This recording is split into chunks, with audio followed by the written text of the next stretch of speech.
This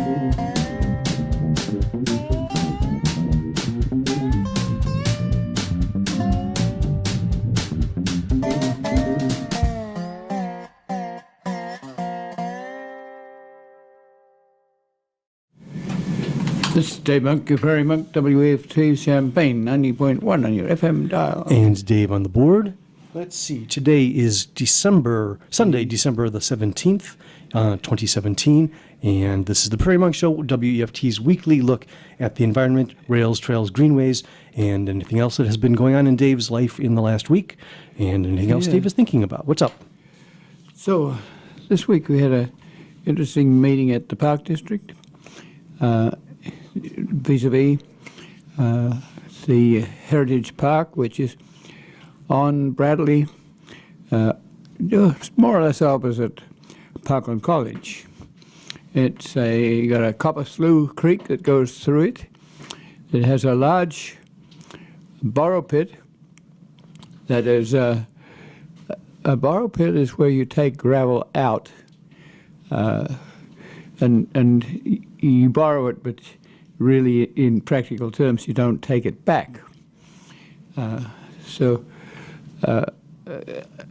wonder if this borrow pit is part of a glaciated system where you have an esker underneath, and I did wonder if that gravel pit is leaking at all to the aquifer. If so, there's a water pipe that comes through. I think it's a drainage system, not a sewer pipe. It comes through parallel to that creek, and it actually is fairly old, and it leaks into the lake. So planner Adam Weiss was presenting some of the thoughts about this borrow pit. The piece that is on the west side has gradually got an accumulator of housing there, so the park has become a functional community park, which is a little bit different from having a natural area. And so that means somewhere there should be swings and, or that is a question. There's also an area that's large enough to have small waves when you have a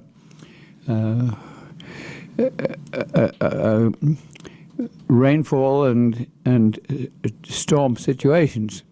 So it can erode the banks.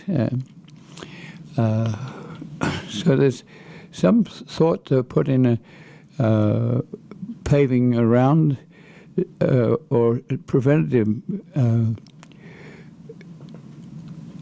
I forget what you call them, but they're like groins that you protect the area with blocks of concrete. Sometimes it might be wire, or it's destined to give a little ecological space for fish and wildlife, and usually it's done pretty nicely, and little rills that run into that pond will probably have some rain corridor treatment, like stones and pebbles and plants that would stand up to a little running water.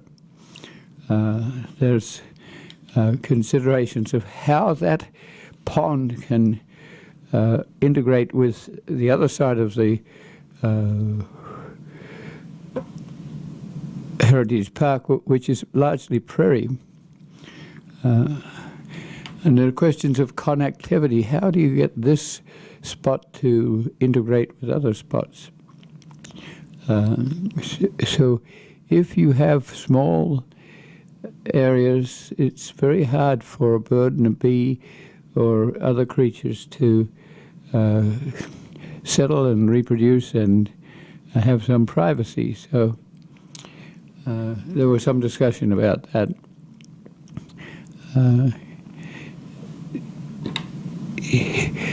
The Borrow Pit Lake is rather large.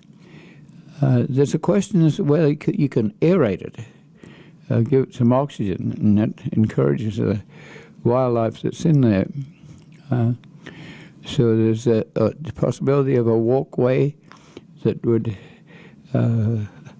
allow for a little viewing and information and some sort of ambiance.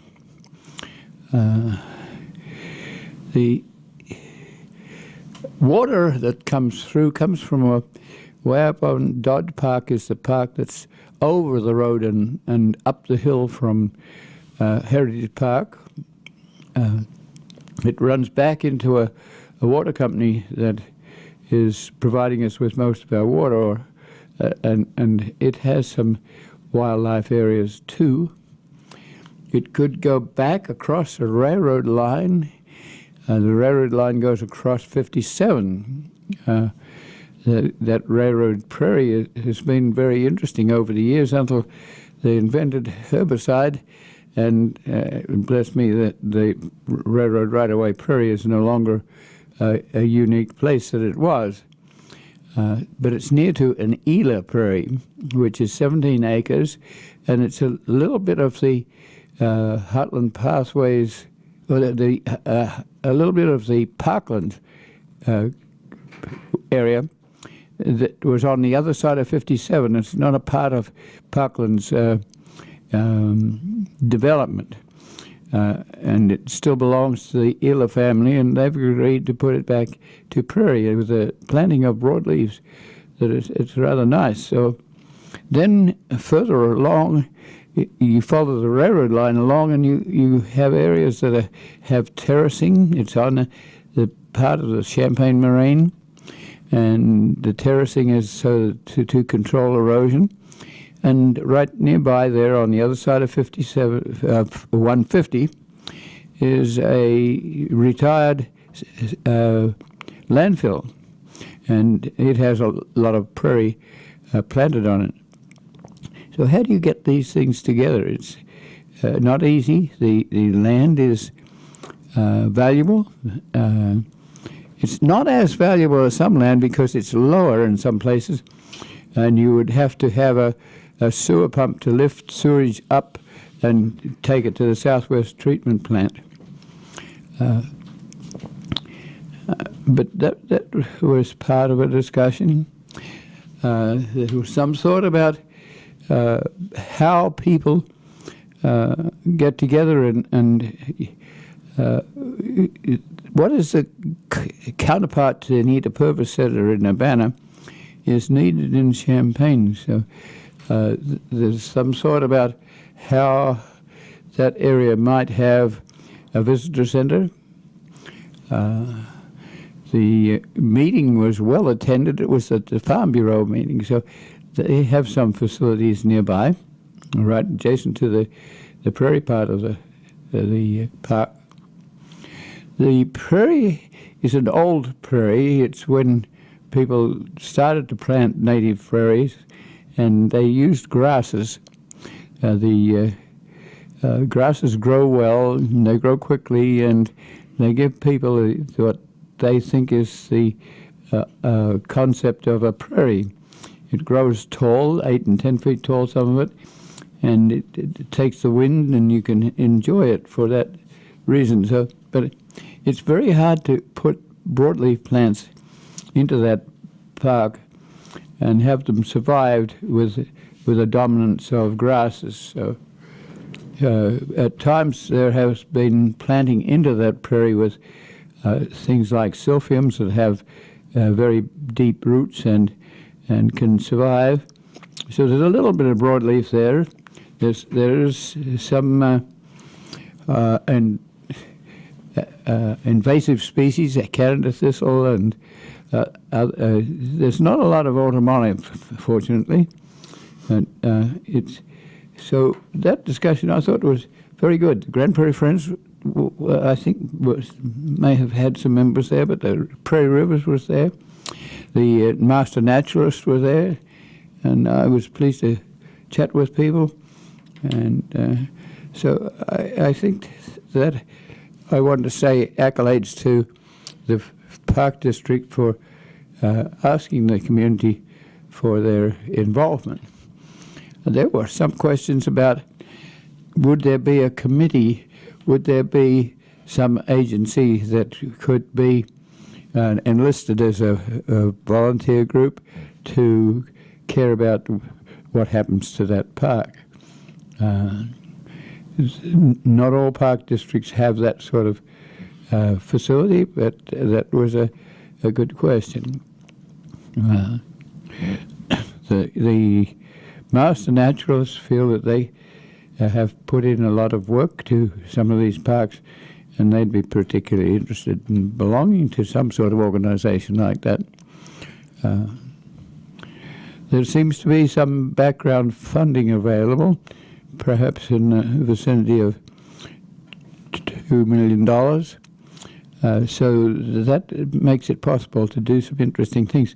It will be mainly oriented to the borrow pit, the lake, because that is the problem at the moment, and to figuring out what to do with that drainage pipe that comes down, sort of waddles its way down Copper Slough, and then it's older and it's leaking into the lake, and then one step further on, under the road 72 coming in from the west, is Kaufman Lake, and another case of how do you put together the connectivity here so animals and creatures and plants and the like can share a little bit of longitudinal space. They have a bigger park which is called Porter Park. It's down by 57 and near to Savoy, so it's quite a ways out of town, but that's also where Prairie is happening. It's away from real development, and that's not unusual to put your natural areas a little away from development, but it's I think will be a place where you will have drainage ditches modeled so that they'll take water and not erode, and so interesting things are happening there. Let me just look at my notes to see if there's anything here that I think I've covered most of. Oh, there's parking. So if you need people to visit Heritage Park, you need more parking. So that will come out of the end near Bradley Avenue. And I get the impression that this is not a fait accompli. This is not telling you what you're going to do. I think it's that asking for contributions of thoughts about where what goes and how. And it certainly will be the sort of thing that has to go through the formal park board meetings. Yeah, so I thought that was rather interesting and rather good and well attended. I did go to the east along the Kickapoo Trail, and one of the things I was doing was I was looking at the power lines. The power lines were usually, and perhaps I could even say always, on the interurban, which was the electric train which ran in 1905, that general area when electricity was found and could be worked. The mainline train that it parallels is that bed has had several names. New York Central, I think, was one, and Conrail was another, and then CSX, and so it's changed names over the years. But it's on the north side, adjacent to farmland, and it's the corridor that's now owned by the Champaign Forest Preserve and the Vermilion County Conservation District. And the sandwich next to it between I-50 highway is the interurban of about 37 feet. Not very wide, but it is original soil. If it comes to herbiciding the corridor, the herbicide should not be on the conrail bed. It should be on the, if necessary at all, on the interurban. So I was looking at that just to make sure that there was no electricity on the main line, and that is so. All the poles for electricity that now service those communities like St. Joe and Ogden and Fithian, all on the interurban, which was the old electric train cycle owned by the Illinois Traction Company, and that was the progenitor for Illinois Power, and now Ameren. So either Ameren has ownership of the corridor or Norfolk Southern. We're not quite sure which. Norfolk Southern was about to buy Conrail beds, and the government took over doing that with this particular trail, so, or this particular rail. And so at the moment I'm not sure who owns interurban, but I would surely like to see it preserved all the way from St. Joe to Oakwood and further towards Danville until it gets into forested area. That then might be very worthwhile preserving.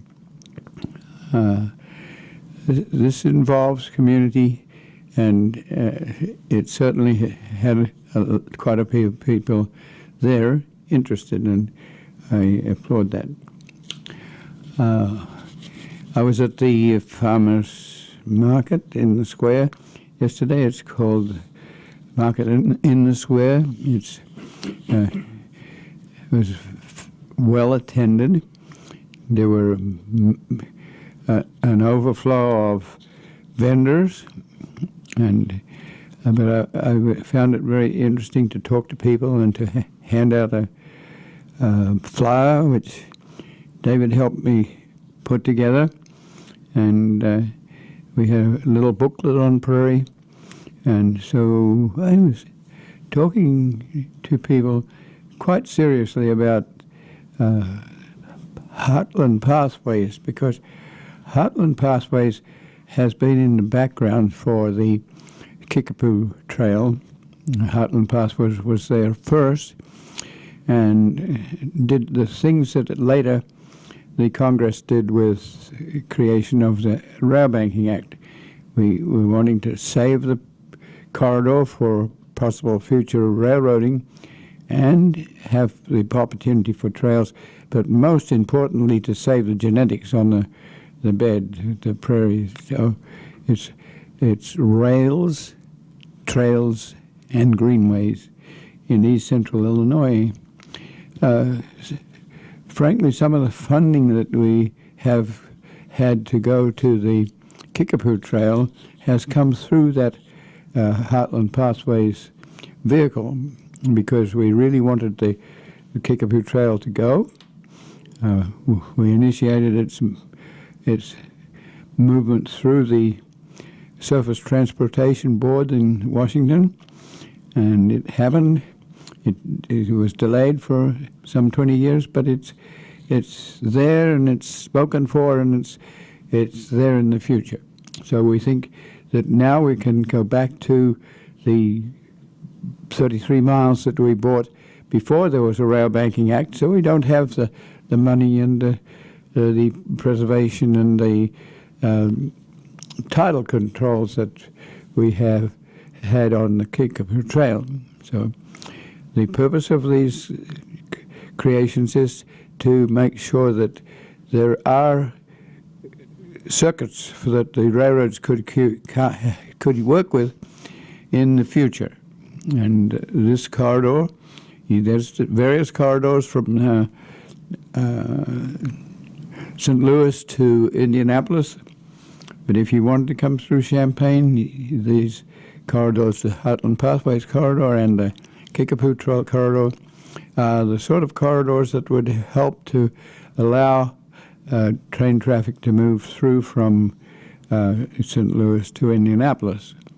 And it's all interim. It means that as things stand at the moment, it would possibly be 100 years before that happened because the railroads are doing things on the main lines. But the meeting I went to the week before was, we were talking about the preservation of the interurban as well as the main line. So I was pleased to be doing that. So I said something about the farmers, the market on the square. But I was interested to get 2 books there that the University of Illinois Press was in attendance, and we talk about these subjects from time to time. One is cemeteries of Illinois. Often we're looking at railroad beds for prairie, but also cemeteries that have been created early and not necessarily mown to death or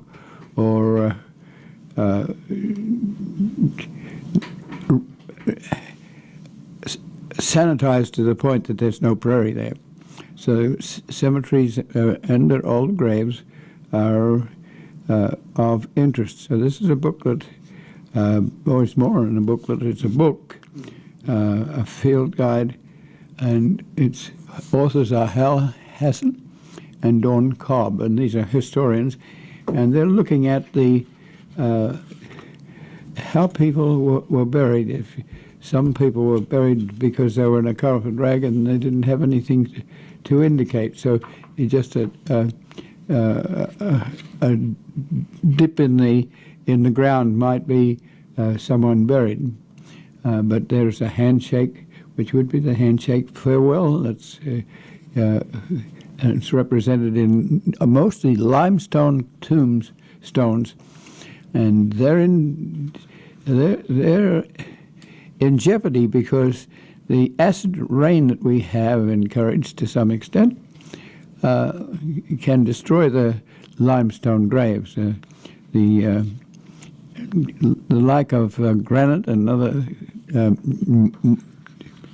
solid materials don't decompose so easily.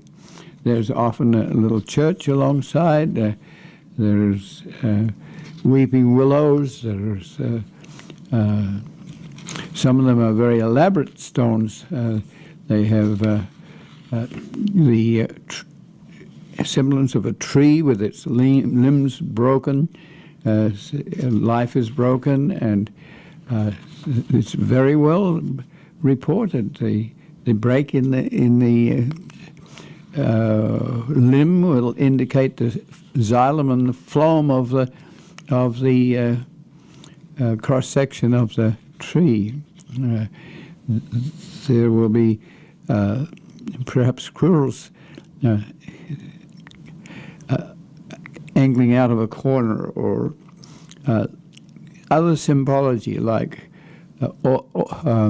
arum lilies are sort of a symbol, and ivy and oak clusters. So this is the sort of thing that is not incompatible with the prairie, because this was the early prairie when people were buried with these sorts of symbols.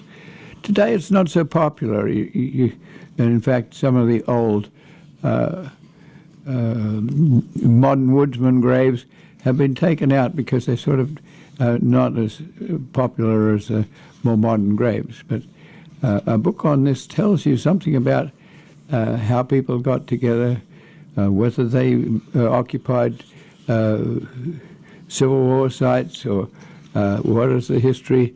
And so you can get a lot of history out of cemeteries. That is a book that is good for people to read in the future.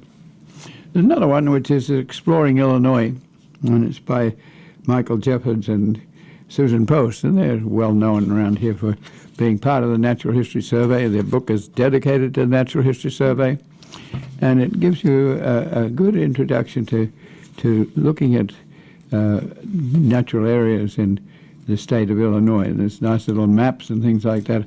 So this is the sort of thing you can pick up at those sorts of areas.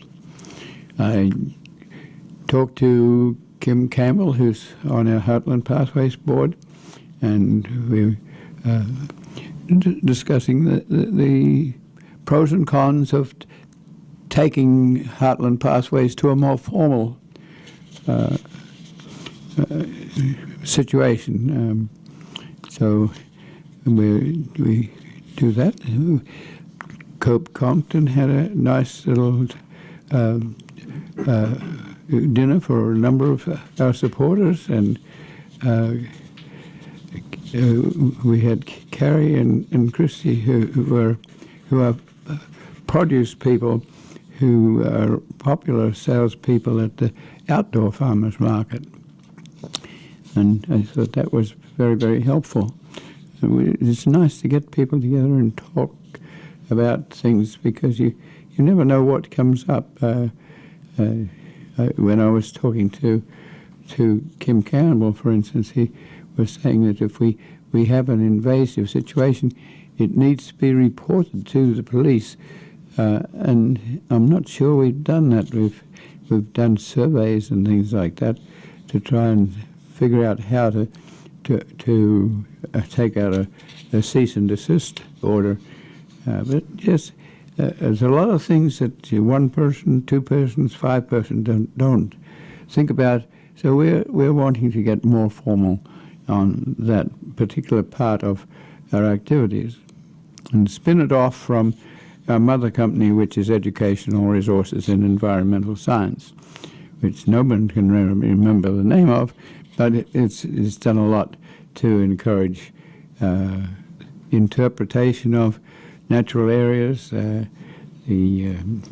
forming of a docent association, the Natural Areas Study Group, to work with natural areas like brownfield woods and tree-leaf woods that are local natural areas. That comes as a part of talking to each other and sharing. So that gets my Heritage Park situation sorted out. What else did I have here? I guess I got that. It is 11:30. You tune to WEFT Champaign 90.1 FM, and this is the halfway point of this week's Prairie Monk program here on WEFT. We are community radio for East Central Illinois. I thought it might be nice to say something about the Australian Christmas. I'm here in Illinois for many, many years, but my mind goes back at Christmas time to where I grew up, and to say something about Christmas, because Christmas for Australians is in the middle of summer, and it's very, very hot. It might even be 102 degrees. It's very different from the northern Christmas, where you have snow, perhaps, if you're lucky. We might not have snow this year, but it's there. But my mother was English, and she would have cotton wool around to simulate the English background. So, and my father was Australian-born many generations, but he goes back to a British situation too. So let me see if I can give you an idea of what it is like to be there for an Australian Christmas. And I do wish my Australian relatives all the best for Christmas. My mother, as I've said, came from part of London, and she was the eldest daughter of three daughters. Father was a tailor, and mother was from an artistic family. And my mother grew up in Sydney. She arrived there. She was the age of 13, so the family was young. And her father was a tailor, so she followed through on that and was a dress designer and a seamstress, but she also studied art and was an independent artist. My father was sort of dyed-in-the-wool Australian, and he would kind of say to my mother, "You don't need to air your sheets. This is not a humid place like England.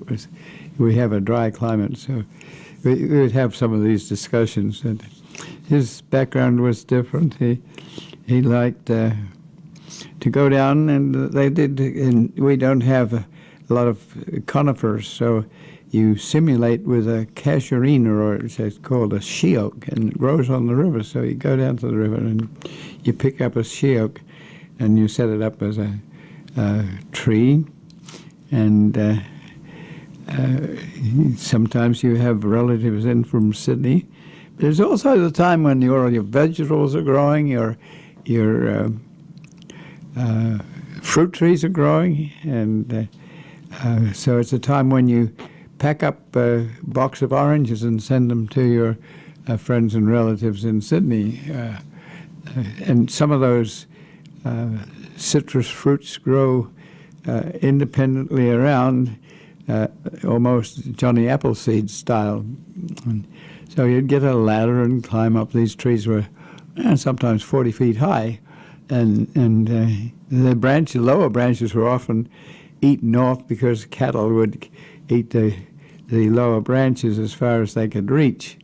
And so a ladder was in vogue. So let me put into context this house where we were at a little place called Thora. It was on the coastal plain of Australia, about probably 45 miles from the ocean. And it was nestled in amongst the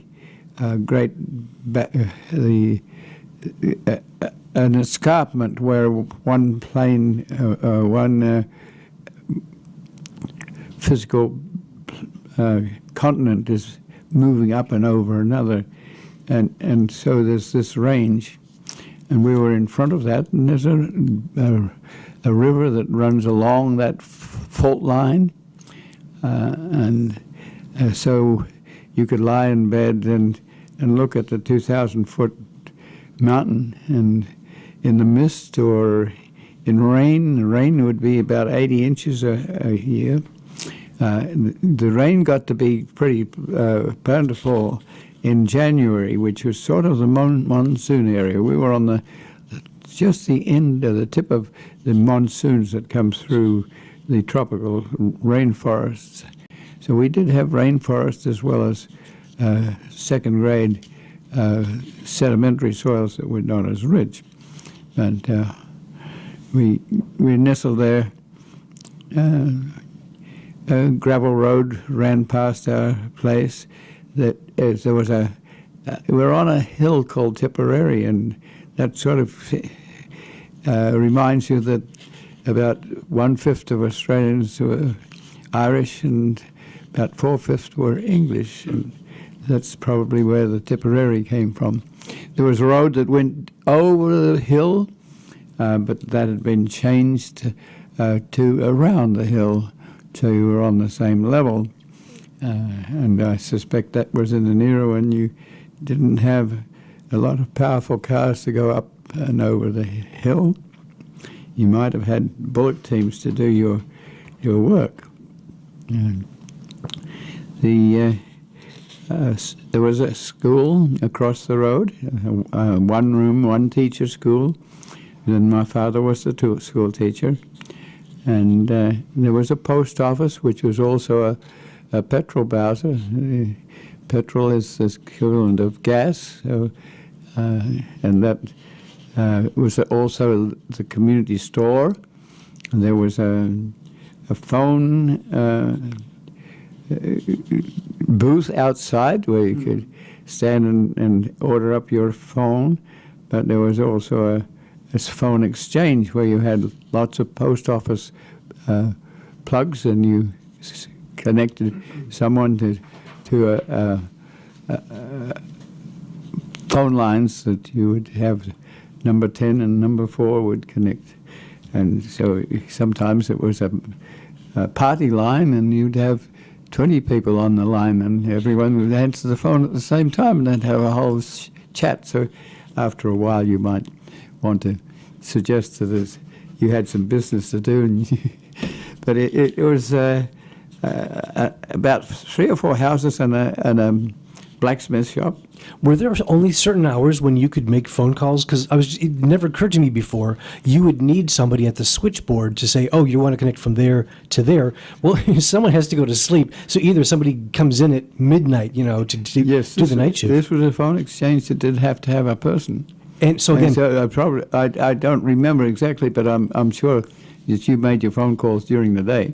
okay, so they actually would shut down. There'd be no one there after like 10 p.m. or something to hook you up my could phone. make some connections. You had a winder. You rang I don't know what you call it, but if you go to an antique store, you'll see these old phones where you could communicate with someone up the line. Perhaps you didn't have to go through the exchange, but I'm not sure of that. But it's a good question.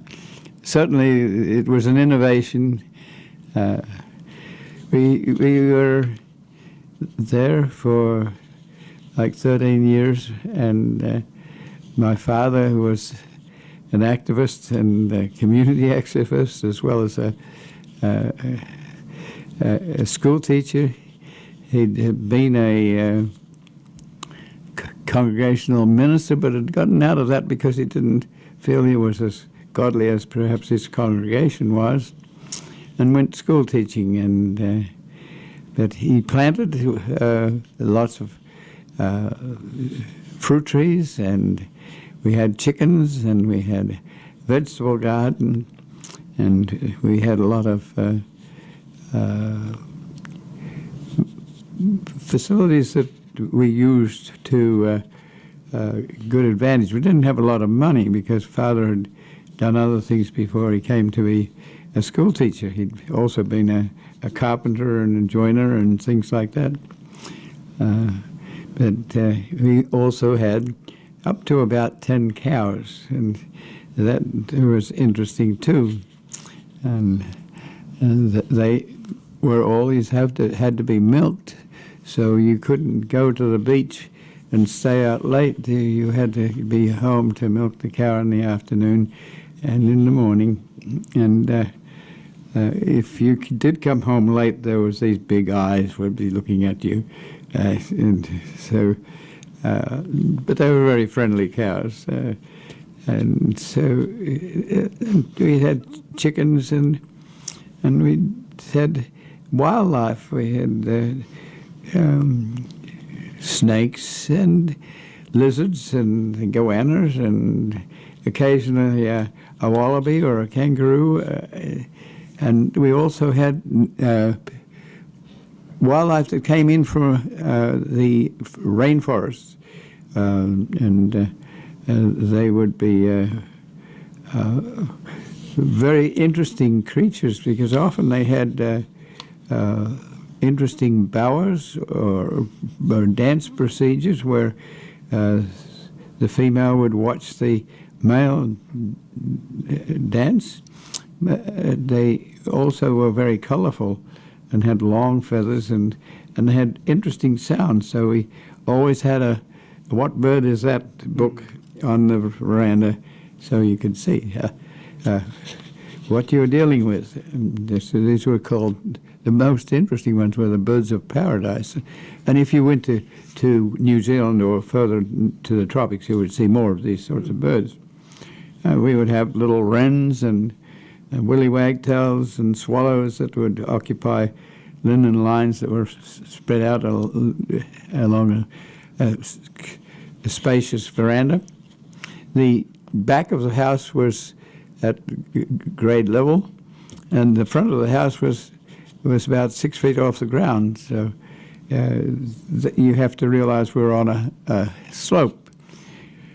My father had a carpentry background, so he taught school children how to do carpentry, and we had under the house we had a carpentry facility, and we also made toys and made wheelbarrows and ladders. So that was above and beyond the school teaching. This little community was mainly dairying, and row crops like peas and beans and potatoes. They also grow corn. There were hog farms, and the hogs were often fed on the separated milk. This area was too far away from the city to provide the city with milk. You separated your milk and got the cream, and the cream went to town and made butter, and that was exported to England. The hogs were fed with milk that was allowed to junket or sour. It was much better for their health to do that. There was in the hills around the alluvium soils, and that had a little bit of input from volcanic soils on the escarpment, which when it moved and shook, there were volcanoes that brought up interesting and rich soils. There were cattle that were kind of gregarious, and then graze on the second grade lands, and take longer to come to maturity for beef. But it was sort of look after itself. And in these days, if you do feed cattle in pens, you can boost their meat production very quickly, but it's a different cat. If you were to harvest a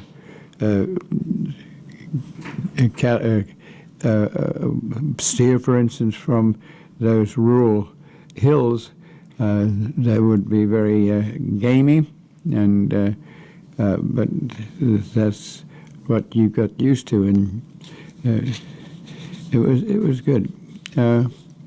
So for Christmas, we would sometimes have friends and relatives from the city, and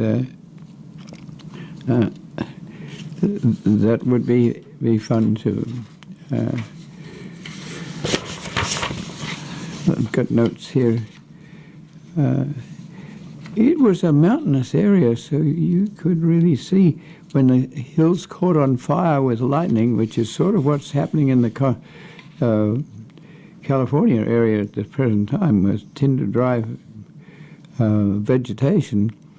It creates quite a dramatic fire, and our mountain nearby would be enveloped in a fire periodically, and if you come as a settler and deny that fire and put it out very quickly, if it's a lightning fire, then you stop what is a natural part of an ecosystem, and that then acquires a litter, and the litter gets dry and can take off with a huge fire.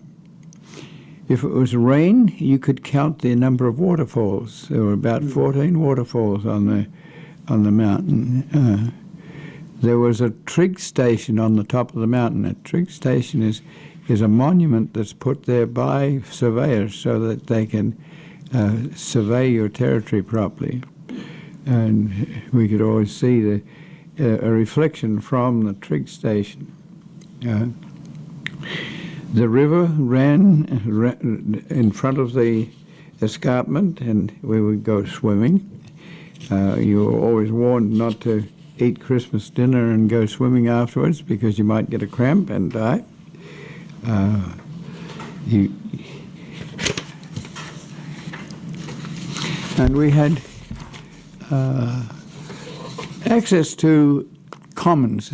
The Australians have stock routes, and every so often they have a place where you could drove your cattle to town in the days when you didn't have trucks to take them, and every so often there was a commons, and that was right close to the school and the school residence, and we would house the cows at night there, and during the day they would be on what is called the long paddock. That would be the grass on either side of the road, and it was an area that was not very traveled by a lot of traffic, and so it was rich in food for cattle, and we and others would use that corridor and the common ground, and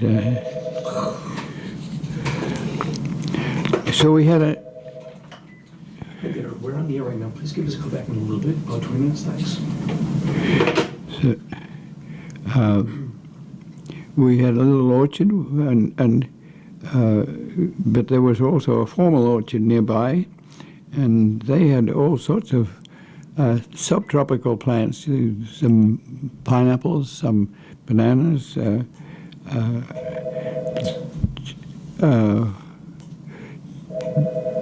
Chinese gooseberries. They were a popular place for produce.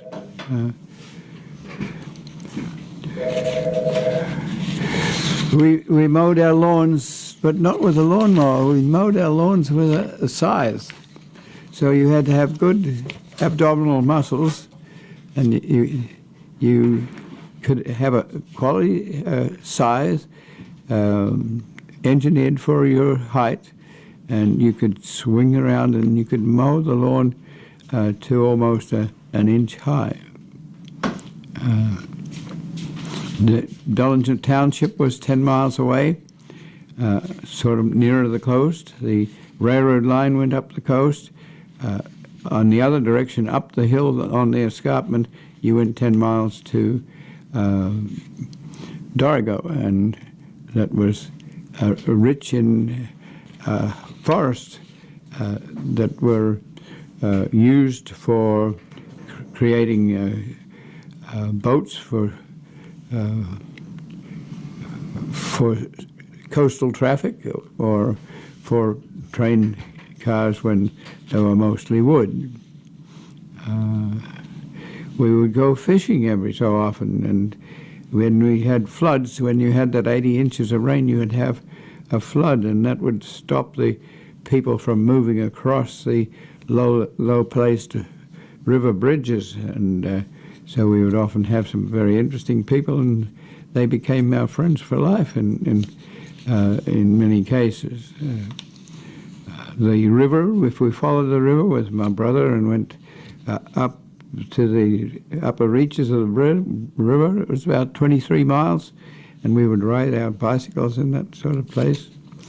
And my brother and I got on pretty well together, and we would play tennis and grow up together. We wonder what your Christmas will be like.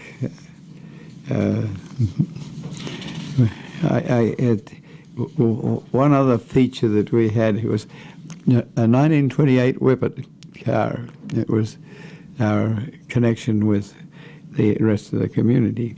So I've got about 10 minutes now. So I'm trying to figure out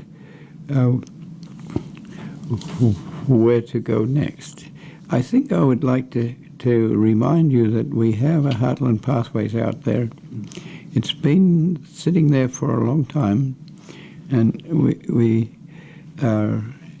I'm attending the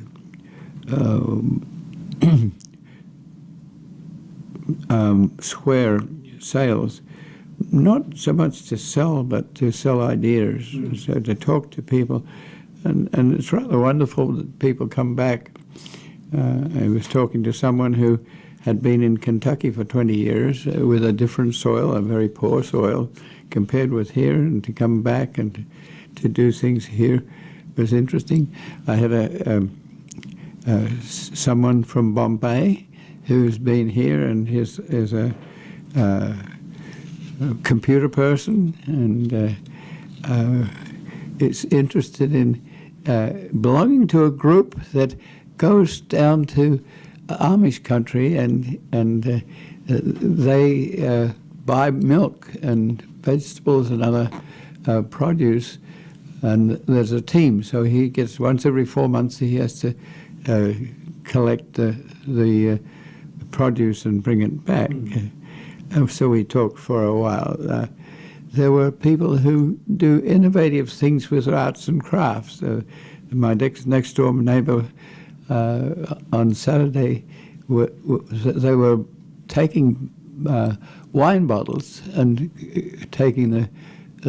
breaking them in two. You can do that by, you put a wire around the bottle, and then you put it in, heat it up and put it in cold water, right? And if you're lucky, it breaks open very evenly and in a friendly manner. So then they put a candle in there that has aromatic materials in there. So people were coming and smelling the different essences that were there, and so I found that to be interesting. There were people who were producing food, so I could get a scone. Scone, or Americans tend to say the word scone. It's C-O-N-E, but it comes to be scone in Australian terms.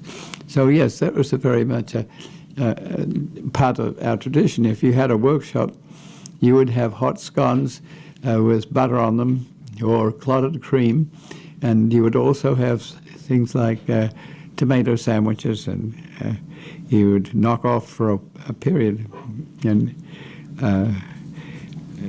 enjoy a cup of tea and camaraderie.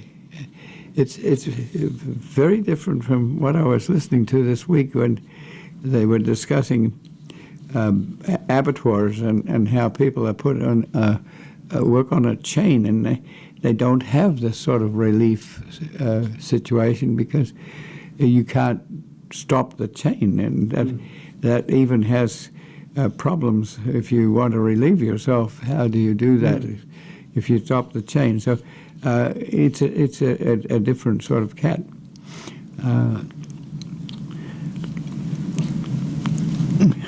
Others were doing things with fabrics, with hats, and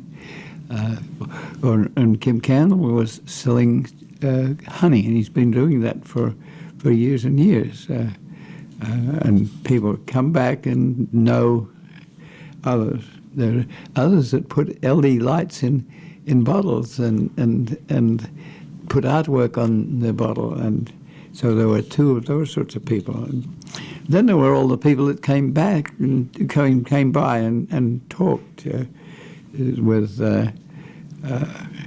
Mayor McCollum was there, and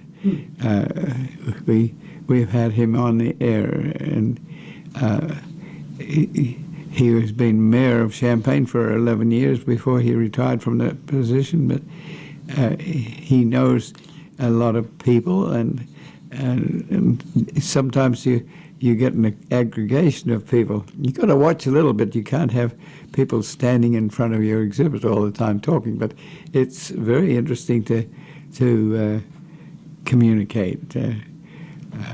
People who've worked with us and married out of the buildings are on Market Street next door to Weft, and so you get to talk about the Mennonites and the people who are part of our communities, the Irish at Ivedale,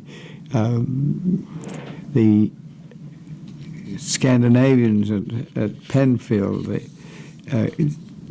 Germanic people, other places like Flatville.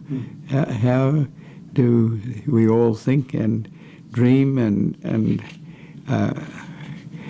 so I'll be there next week. We'll have T-shirts and that say "Grow it, don't mow it." So there's that conversation about what you do with the universe if you're trying to preserve some of the dignity of the prairie that is left.